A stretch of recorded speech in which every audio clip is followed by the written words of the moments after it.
कहानी की शुरुआत होती है जॉन ब्रिजर नाम के एक आदमी से जो आज ही जेल से छूटा था। इस वक्त वो वेनिस में था और उसने बाहर आते ही अपनी बेटी स्टेला को फोन किया। उसने स्टेला से कहा कि वो उसे एक तोहफा देना चाहता है, मगर स्टेला ने पूछा कि क्या उसके पास बिल है। असल में स्टेला जानती थी कि उसका बाप बहुत शातिर चोर है। खैर, थोड़ी देर बाद हम जॉन को अपने बाकी साथियों से मिलते हुए देखते हैं। इस बार वो एक पानी में बने घर से सोने के बिस्किट चुराने वाले थे, जिनकी कीमत $3.5 करोड़ थी। प्लान के मुताबिक उन्होंने तिजोरी के नीचे बॉम्ब लगाकर धमाका कर दिया, जिससे वो तिजोरी सीधा पानी में आ गिरी। जल्द ही उनके पीछे पुलिस पड़ गई, मगर वो जैसे तैसे सोने के साथ भागने में कामयाब रहे। आखिरकार वो सब बर्फीले पहाड़ों तक आ पहुंचे, जहां जॉन ने चार्ली की तारीफ की, क्योंकि चार्ली ने ही इस चोरी की सारी प्लानिंग की थी। इसके बाद जब वो आगे बढ़े तो अचानक एक पुल पर स्टीव के आदमियों ने उसका रास्ता रोक लिया। इधर स्टीव ने हैंडसम रॉब के सर पर बंदूक रखी और जल्द ही स्टीव के आदमी बस से चोरी किया हुआ सोना उतारने लगे। जैसे ही जॉन ने बस से उतरने की कोशिश की तो स्टीव ने उस पर भी बंदूक तान दी।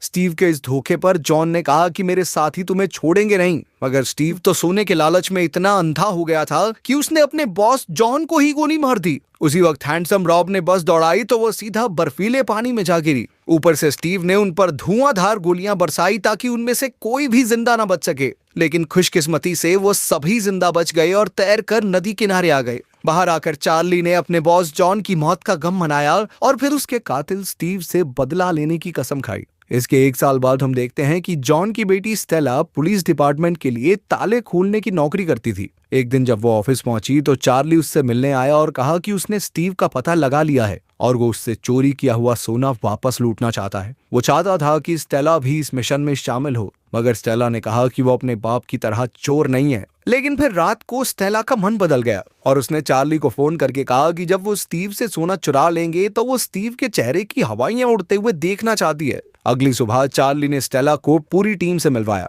और जल्द ही वो सब अपने प्लान की तैयारी में जुट गए। सबसे पहले उन्होंने स्टीव के घर का पता निकाला और कैमरास की पहचान की। इसके बाद उन्होंने स्टेला को जासूस बनाकर स्टीव के घर भेजने का फैसला किया, क्योंकि उनमें से सिर्फ वही थी जिसे स्टीव नहीं जानता था। वहीं दूसरी ओर स्टीवन येवहन नाम के एक आदमी को सोने के बिस्किट्स बेच रहा था। येवहन ने उससे 4 बिस्किट खरीदे और कहा कि वो आगे और भी सोना खरीदेगा। वहीं चार्ली की टीम स्टीव के हर कदम पर नजर रखे हुए थी। उन्होंने स्टेला को टीवी ठीक करने वाली मैकेनिक बनाकर स्टीव के घर में भेजने का फैसला किया। इसके लिए रॉब ने एक मैकेनिक महिला से मीठी मीठी बातें करके उसे बहलाया और उसके साथ रात गुजारी। फिर अगली सुबह उसने उस लड़की की यूनिफॉर्म और उसकी वैन की चाबी भी चुरा ली। भाई कतई गंदा आदमी है रॉब। जल्द ही उसने ये यूनिफॉर्म और चाबी स्टेला को दी और स्टेला ने केबल वाली का भेस बना लिया। इसके बाद लेफ्ट ईयर ने स्टीव के टीवी की तार काट दी ताकि स्टीव केबल वालों को फोन करे। फिर उन्होंने खुद ही स्टीव से बात की और स्टेला को उसके यहाँ भेजा। फिर स्टेला अपनी शर्ट पर छोटा सा कैमरा लगाकर उसके घर पहुंची।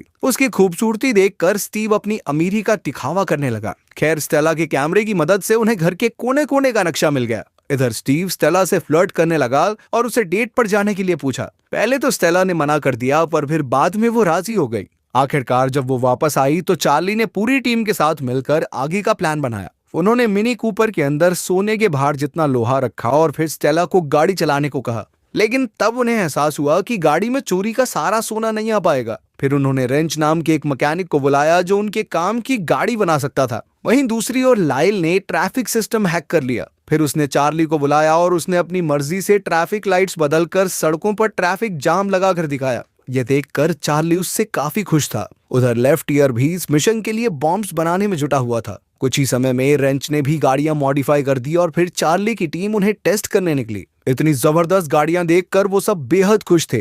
वहीं दूसरी ओर स्टीव और गोल्ड बिस्किट्स बेचने के लिए येवहन के अड्डे पर पहुंचा। बातों ही बातों में येवहन ने वेनिस में हुई सोने की चोरी के बारे में बात की, जिससे स्टीव थोड़ा घबरा गया। उसने गुस्से में येवहन का गला पकड़ लिया और उससे पूछा कि उसने इस चोरी के बारे में किस किस को बताया है। येवहन ने कहा भी कि उसने किसी को कुछ नहीं बताया, लेकिन स्टीव ने गुस्से में उसे डेस्क पर पटका और उस पर गोली चलाकर उसकी जान ले ली। कुछ ही समय बाद येवहन का भाई मैशकॉव वहां पहुंचा। जैसे उसने अपने भाई की लाश देखी तो वो हक्का बक्का रह गया। असल में वो यूक्रेनियन माफिया गैंग का लीडर था और अब उसने अपने भाई की मौत का बदला लेने की कसम खाई। इसी दौरान चार्ली और लेफ्ट ईयर स्किनी पीट नाम के एक गुंडे से हथियार खरीदने पहुंचे। रास्ते में चार्ली ने लेफ्ट ईयर को कहा कि भाई उसको घूरियो मत, ठीक है। पर जैसे ही लेफ्ट ईयर ने स्किनी पीट को देखा तो वो उसे देखता ही रह गया। असल में स्किनी पीट पतला नहीं बल्कि बहुत ही ज्यादा मोटा आदमी था। उधर मैशकॉव और उसके गुंडे येवहेन के कातिल को भूखे कुत्तों की तरह ढूंढ रहे थे। मैशकॉव ने येवहेन के एक चेले को बुलाकर पूछताछ की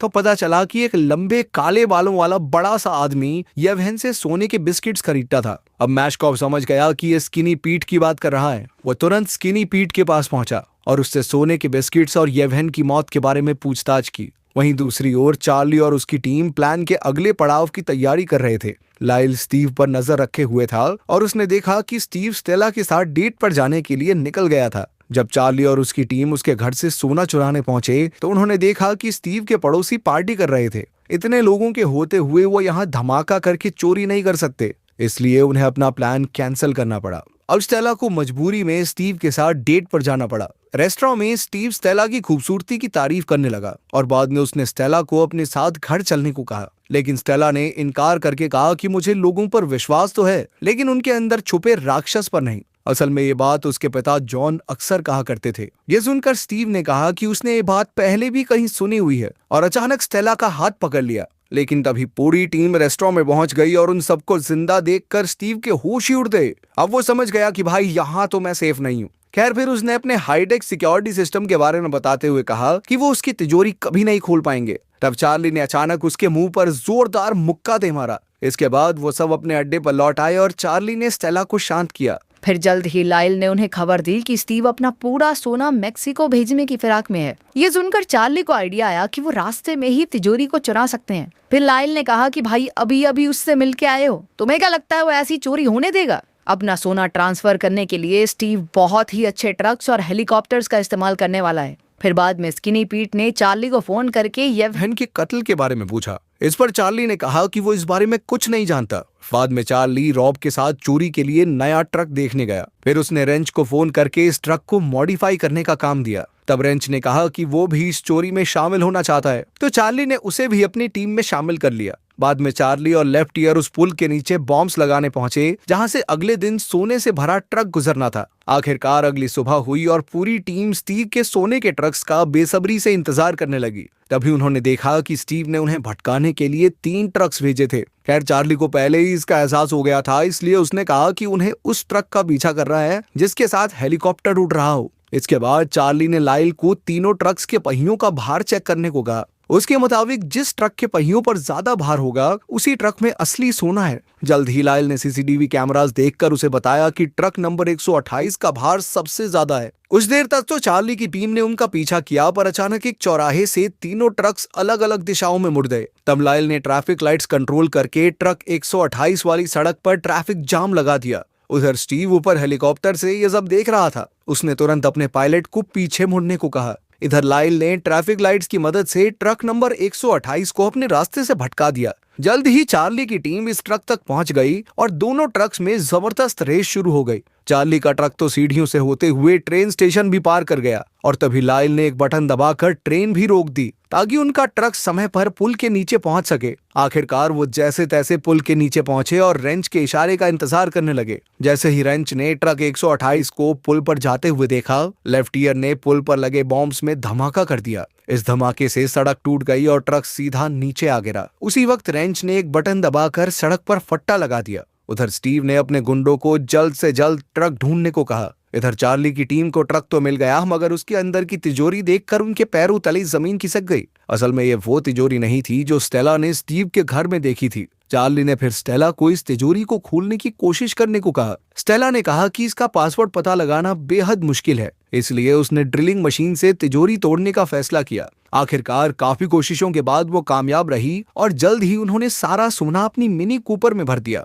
सारा सोना लेकर पूरी टीम खुशी मनाते हुए वहां से निकल पड़ी, मगर कुछ ही पलों में स्टीव के आदमी भी उनका पीछा करते हुए वहां आ पहुंचे। जल्द ही उन्होंने चार्ली की टीम पर धुआंधार गोलीबारी शुरू कर दी। तब चार्ली ने भी उन पर जवाबी हमला किया और जल्द ही वो हाईवे पर चढ़ गए। उसी पल स्टीव ने उन्हें हेलीकॉप्टर से देख लिया और उनका पीछा करने लगा। अचानक चार्ली ने रास्ता बदला, पर स्टीव वहां भी आ गया। एक पॉइंट पर चार्ली की गाड़ी हेलीकॉप्टर से टकराने ही वाली थी कि वो गाड़ी को तेजी से मोड़कर बच निकला। तभी स्टीव भी हेलीकॉप्टर से उतरा और किसी की गाड़ी चुरा कर चार्ली का पीछा करने लगा। इधर चार्ली ने तुरंत मिनी कूपर एक ट्रेन के डिब्बे में चढ़ा दी और अपनी टीम के साथ दूसरी गाड़ी में भाग निकला। इधर स्टीव अब भी उनके पीछे लगा हुआ था। जब उसने चार्ली की टीम को ट्रेन के डिब्बे से निकलते देखा तो उसकी मुलाकात रेंच से हुई। उसने रेंच को वहां काम करने वाला समझ लिया और उसे $5000 का लालच देकर मिनी कूपर के पास ले जाने को कहा। रेंच ने पैसे लेकर ट्रेन के डिब्बे का दरवाजा खोल दिया, मगर ये क्या, उसमें से अचानक चार्ली बाहर निकला और स्टीव की बेवकूफी पर हंसने लगा, क्योंकि अब स्टीव के पास कुछ भी नहीं बचा था। अचानक स्टीव ने अपनी बंदूक निकाल ली और वो चार्ली को मारने ही वाला था कि उसी वक्त यूक्रेनियन माफिया गैंग वहां पहुंची। स्टीव ने उनसे पूछा कि तुम कौन हो, तो माफिया लीडर ने कहा कि वो येवहेन का भाई है। ये सुनकर स्टीव का खून सूख गया और वो कहने लगा कि येवहेन की मौत से मेरा कोई लेना देना नहीं है, मगर माफिया बॉस ने उसकी एक ना सुनी। मौका देखकर स्टेला ने भी अपने पिता की जान लेने के लिए स्टीव के मुंह पर जोरदार मुक्का मारा। इसके बाद माफिया गैंग के गुंडे उसे पकड़ कर ले गए और इधर चार्ली की टीम ढेर सारे सोने के साथ अपनी नई जिंदगी की शुरुआत करने निकल पड़ी। अगर वीडियो पसंद आई तो लाइक कर देना, चैनल को सब्सक्राइब कर देना। मिलते हैं अगली वीडियो में।